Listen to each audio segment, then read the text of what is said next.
subject was struck. 2 detectives discharged their service weapons during this incident.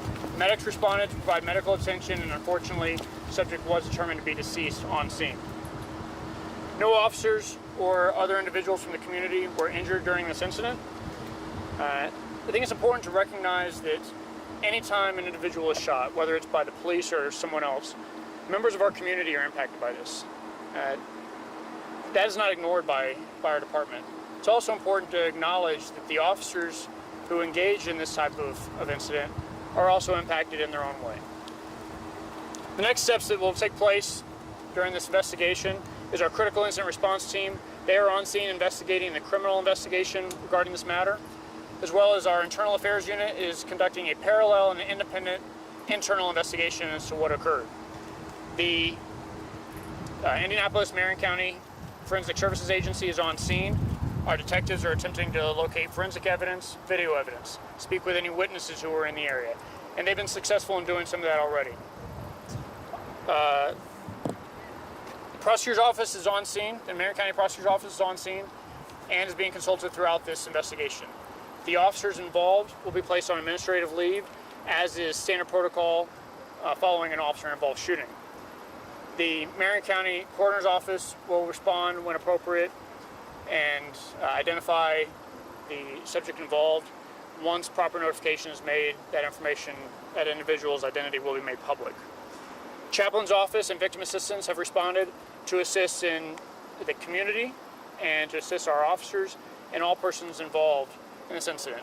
Again, it's important to recognize that persons involved may not just be the officers and the detectives and the subject involved, but there's family members, there's members of the community that may also be impacted by this. Anyone with information about this incident is asked to call Detective Christopher Craighill at 327-3475. You can email him at christopher.craighill@nd.gov.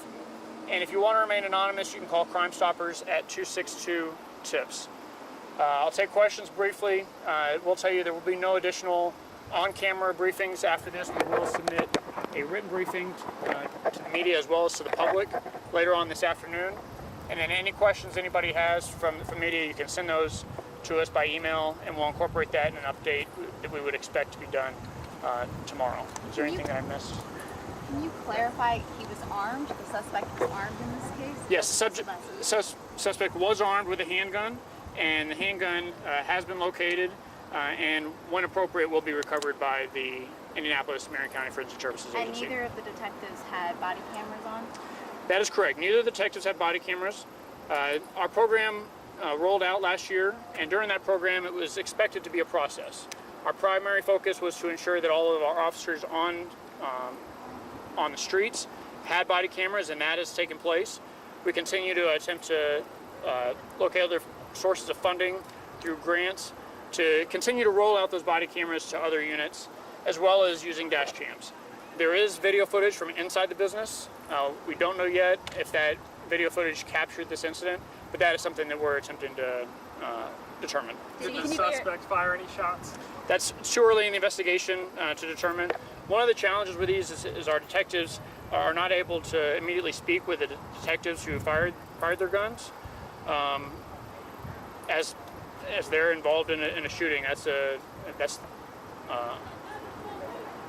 they're not able to speak with those detectives right away.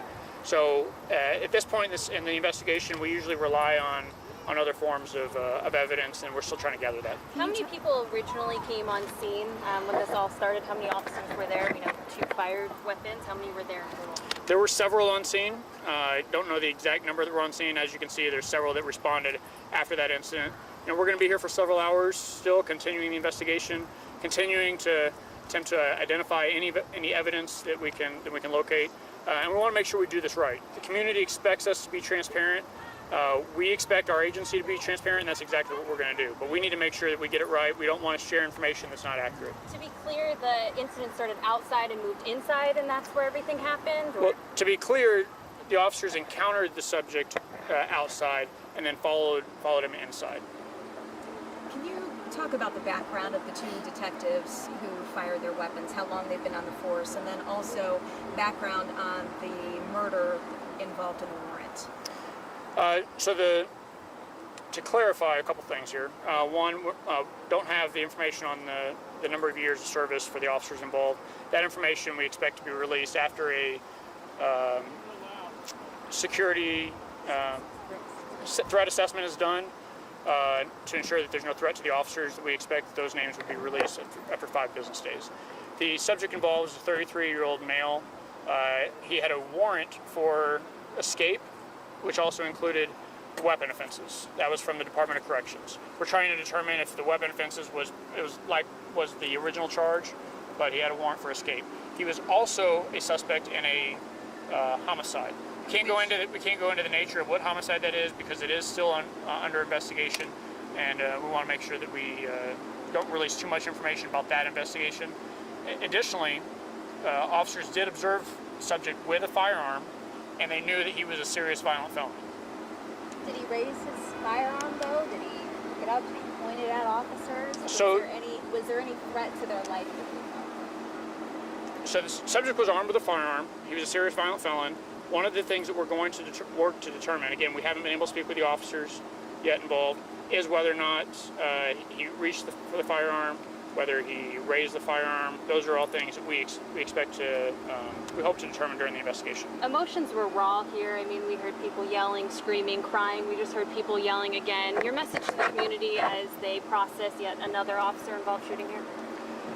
So a couple things. That we recognize that these incidents are challenging to the community. You know, this individual had a family, had friends and associates that are concerned. You know, the other thing is that our officers are impacted by this. Our officers were trying to take a serious violent felon who had a handgun, who was wanted for escape, weapons offenses, and a suspect in a homicide off the streets of Indianapolis. This incident is unfortunate.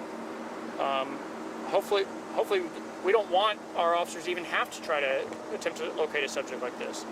But they were doing a dangerous job, and sometimes unfortunate incidents like this occur. One more. Are there any agencies involved other than IMPD with the initial search? I don't believe so, but I can't say for sure that wasn't the case. Thank you.